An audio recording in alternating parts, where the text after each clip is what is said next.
Pharmacy and retail giant Walgreens said today that consumers are, quote, absolutely stunned. And the second half rebound the company had been forecasting, well, that's not happening. Americans just aren't buying as they become increasingly concerned about jobs and income that were already not enough to be able to afford things as they stand now. The half and three-quarter recession the U.S. has been in continues to tilt toward the full one. Now, Walgreens' warning was echoed by Levi Strauss, which apparently has been unable to fully take advantage of a denim boom. Yeah, I didn't know either. Even though the material has surged in popularity, not enough buyers are able to buy enough of it. The widely anticipated summer driving boom is already a bust, at least according to the latest data, which showed really low usage of gasoline. U.S. pending home sales sank to a record low. Yes, even lower than the big housing bust a generation ago. And this isn't strictly a U.S. recession. The second largest international clothing retailer, H&M, they also chimed in with their own cautionary contribution. Even so, the dominant assumption is that the U.S. is incredibly strong and resilient because the payroll report says so. Yet everything we keep getting from all angles, from all over, it just doesn't fit with that specific questionable data or the boom narrative that's kept alive by it. The simple truth is, people don't have enough income, the jobs market has turned bad, and the fact that companies and data together are confirming these, the case for the soft landing continues to melt away into this hot summer malaise. Many were hoping for a robust summertime and rebound, starting with Walgreens. In fact, they said so straight away. CEO Tim Wentworth said, "We assumed in the second half that the consumer would get somewhat stronger, but that is not the case," as he told CNBC. He added that, quote, "the consumer is absolutely stunned by the absolute prices of things, and the fact that some of them may not be inflating doesn't actually change their resistance to the current pricing. So we've had to get really keen, particularly in discretionary things." And what he's talking about is, of course, that consumer prices went up, and disinflation doesn't mean they're going to come back down. The issue is, as always, income. As prices went up faster than income, the thought was that income would eventually, because of the robust labor market, eventually it would catch up to where prices were, especially in the disinflationary stage. But as we continue to see, consumers got left way behind in the supply shock as prices went up, and they never really caught up, and now the path to them catching up is increasingly disappearing. The labor market, jobs, unemployment, it is not strong and resilient, and the fact that consumers are unable to buy at places like Walgreens as well as others, as we'll see in just a moment, is a warning sign that the imbalances of the last several years, the downside to the supply shock, is indeed having a binding negative effect. It doesn't look like previous cycles, but it is still a cycle, and we're getting all the symptoms of it as we continue to move through the middle part of this year.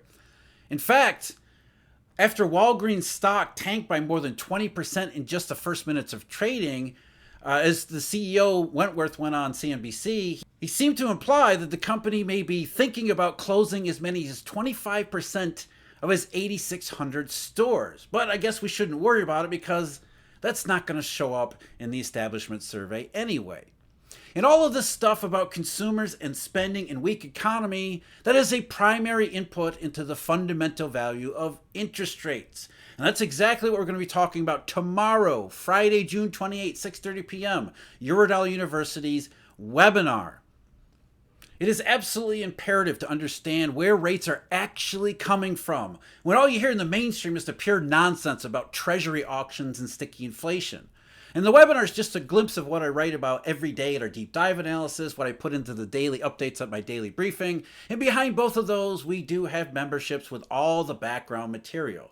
Now you can sign up for tomorrow's webinar. There's a link in the description, and I'll let you know the details about Eurodollar University's upcoming anniversary sale as we get closer to it. So I hope to see you tomorrow. And if you want to attend, there's a link in the description. Sign up there. I had no idea that there was a denim boom, of course. I mean, why would I have any idea about a denim boom? But apparently there is one. And if there's a denim boom, you would think that the perfect company to take advantage of it is Levi Strauss. Yet Levi Strauss today joined Walgreens in saying our customers don't have any money. Here's what CNBC reported.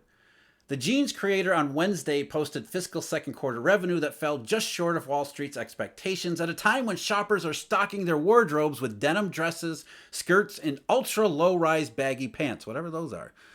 Levi's posted better than expected earnings as its direct sales to consumers and cost cutting continue to bear fruit. The company raised its dividend by 8% to 13 cents per share, its first increase in 6 quarters. Still, shares fell about 15% in extended trading. That doesn't sound at all like what they just told us. Better than expected results, a denim boom. How is it that Levi's, its stock can fall 15%, especially in a booming stock market that's supposed to be about everything good in the economy? Well, they tell us, Finance Chief Harmit Singh said, people are generally cautious. It's not necessarily an environment where people are buying a lot. People are cautious. And you can see how these corporate managers are avoiding using specific terms. People are cautious. What that really means is the economic climate is incredibly weak and it's having an impact on consumers. So they are increasingly pulling back from spending. They're closing their pocketbooks, their wallets, everything else because they can't afford discretionary purchase, especially discretionary purchases, because the cost of basics have gone up. And as we keep coming back to, the labor market is not making up that difference. As essentials go up, as costs go up, incomes don't keep up. It just means that households get squeezed more and more and more. And the inevitable result is not a soft landing. And it wasn't just Levi's or Walgreens. Got another one today from H&M. H&M, which is the giant retailer out of Europe. In fact, I believe they're the second largest international clothing retailer there is. And just like the other two, shares of H&M plunged more than 14% on Thursday morning after the company reported a smaller than expected increase in second quarter profits and cast doubt over its June sales and full year profit margin target. Further weighing on the stock, H&M's CEO cast doubt over the company's ability to meet its margin target this year. He said, quote, "Our goal of an operating margin of 10% for full year 2024 remains in place. However, the conditions for achieving that level this year have become more challenging as it is assessed that the external factors that influence our purchasing costs and sales revenues, including materials and foreign currency, will have a more negative impact than we expected in the second half of the year," because H&M, like everybody else, was expecting a second half rebound. And now they're saying the second half is looking increasingly challenging. And it's looking increasingly challenging because customers being unable to afford what the products that you're selling, I guess, is an external factor. But it's really about the macroeconomic climate, which is what all of these companies continue to point to. Customers don't have money because the economy is not strong and resilient. And now we're seeing signs that it is not strong and resilient. And not just in one place or another, it's coming in from everywhere, including, as we found out today from the National Association of Realtors, pending home sales at a record low. And here's what Bloomberg had to say about that. An index of U.S. pending existing home sales unexpectedly fell in May to the lowest level on record as elevated mortgage rates and high prices discourage prospective buyers who are more afraid of jobs and incomes and therefore can't buy at high prices. A gauge of contract signings from the National Association of Realtors decreased 2.1% to 70.8 last month, the lowest reading in data going back to 2001, the group said on Thursday. That's lower than at any point during the housing bust. The median estimate of economists surveyed by Bloomberg called for a 0.5% gain. There's your unexpected. And NAR chief economist Larry Young, who's always good for the most positive spin on everything, that is his job after all, he said, "The market is at an interesting point with rising inventory and lower demand. Supply and demand movements suggest easing home price appreciation in the upcoming months," which is not necessarily a great thing. "Inevitably, more inventory in a job-creating economy will lead to greater home buying, especially when mortgage rates descend." And again, there's the narrative. This job-creating economy, when all of these companies and all the data continues to suggest that maybe it is not a job creating economy, and the weakness that we see even in pending home sales is a reflection of that not job creating economy. Consumers fell behind by prices and they are not catching up, and as the employment markets turns around, they realize they're just left further behind. One reason why consumers are becoming increasingly cautious is what they see in the jobs market.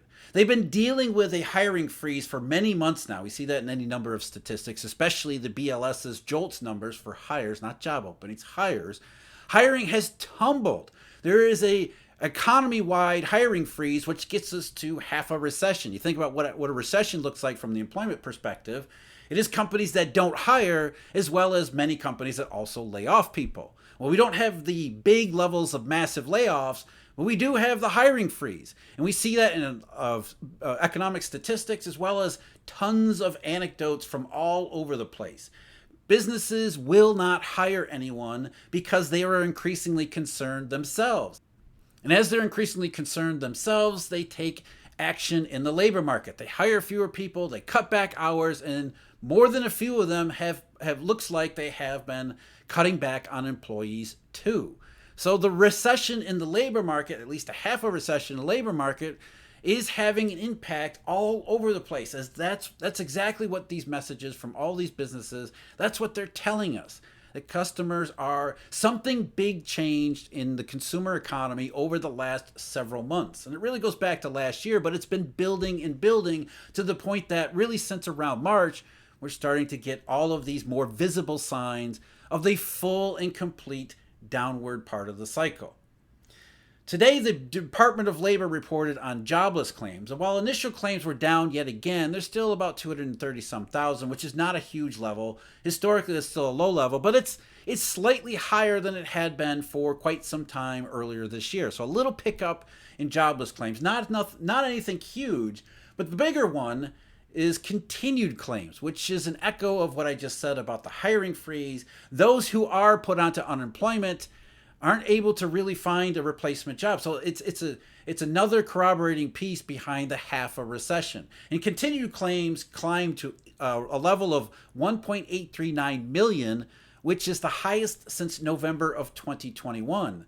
And they've been rising for 8 straight weeks. So you can see what happened in continued claims. There was a rise in the early part of 2023, and then they kind of leveled off, at least according to the new statistical adjustments that have been made, or the statistical revisions that have been made.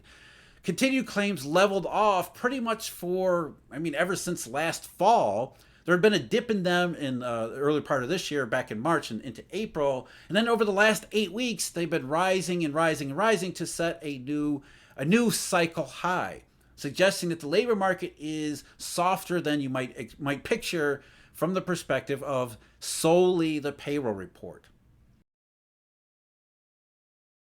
But to me, the most convincing and compelling statistical evidence that we have for the weak economy is energy, especially gasoline, because you can't fake gasoline use. And gasoline use has been weak going all the way back to 2007. I mean, the evidence for the silent depression is all over the energy markets, but focusing specifically on prospects and economic prospects in 2024, there had been widespread expectation that this year was going to see a magnificent rebound. There was going to be a summer driving boom that would contribute to the reflationary global conditions that would lead us into a much better second half of the year, as Walgreens was hoping for, and on into 2025 and beyond. Disinflation on top of everything else.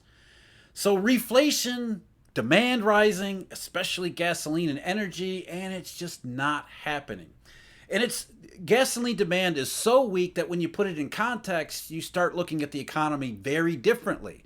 You start wondering what all of these companies who had forecasted second half rebound were actually thinking. According to the latest EIA estimates, or the Energy Information Administration, gasoline supplied, which is a proxy for the amount of gasoline actually used or demand, was 8.97 million barrels per day. That's the rate as of the week of June 21st. That brought the 4-week average down to just 9.09 million barrels per day. That compares to 9.27 million barrels per day in 2023, which was not a good year. Remember, OPEC was cutting back on production and cutting back on supply because oil demand was not living up to its expectations already last year. We're already substantially below this time last year in what was supposed to be a resurgence of demand. In fact, the 9.09 million barrels per day this year, the average as of June 21st, the week of June 21st, is only slightly more than the same week in June of 2022. But back in June of 2022, wholesale gasoline prices were around $4.25, coming down to around $3.90 through the month of June. Whereas today, wholesale gasoline prices are around $2.50, and they had actually been cheaper earlier in the month. So basically the same level of gasoline demand at much cheaper gasoline prices tells you that actual economic demand, because of incomes and everything else, is just not keeping up. The current usage of gasoline in June of 2024, that's less than 2021 when we're still contending with lockdowns. That was 9.11 million barrels per day. You go back to the pre-pandemic era and there's no comparison. In the same week in June of 2019, gasoline use was about 9.68 million barrels per day. In fact, you got to go all the way back to June of 2014 to find a lower level for gasoline usage than we get right now. And back in June of 2014, that was before prices fell off a cliff. Back then, the wholesale price was $3.22. So gasoline prices are cheaper than either last year or 2014, and we're using less gasoline this year compared to last year, and about the same as 2014 when gasoline prices were so much higher. There is no robust demand, and it backs up everything that we're hearing from not just Walgreens and Levi's, but also Target and Walmart and all of the giant retailers, McDonald's, everyone else, and a whole bunch of other statistics beside that just aren't the establishment survey payroll numbers. So just today, we can add several more companies to our list saying that consumers just don't have enough money to buy anything. We got Walgreens, we got Levi's, they can't take advantage of a denim boom because their customers can't afford to. We got H&M, one of the largest retailers on the planet, saying external factors, but really macroeconomic climate. Record low pending home sale because prospective buyers can't afford to buy homes and they're increasingly concerned they'll ever be able to buy a house. Gasoline demand that was supposed to be surging into this summer resurgence and reflation. Instead, gasoline demand continues to tank. The economy is not strong and resilient. It sucks. And everything that we're hearing from everybody around it says it sucks. And not only does it suck, it's about to suck a whole lot more. Because the second half rebound that everybody was expecting, we're getting close to the second half and there is no rebound. Only continued downside to the cycle. Collateral is another factor driving rates lower. We got a bunch of indications on those just recently, and I talked about them at the video link below.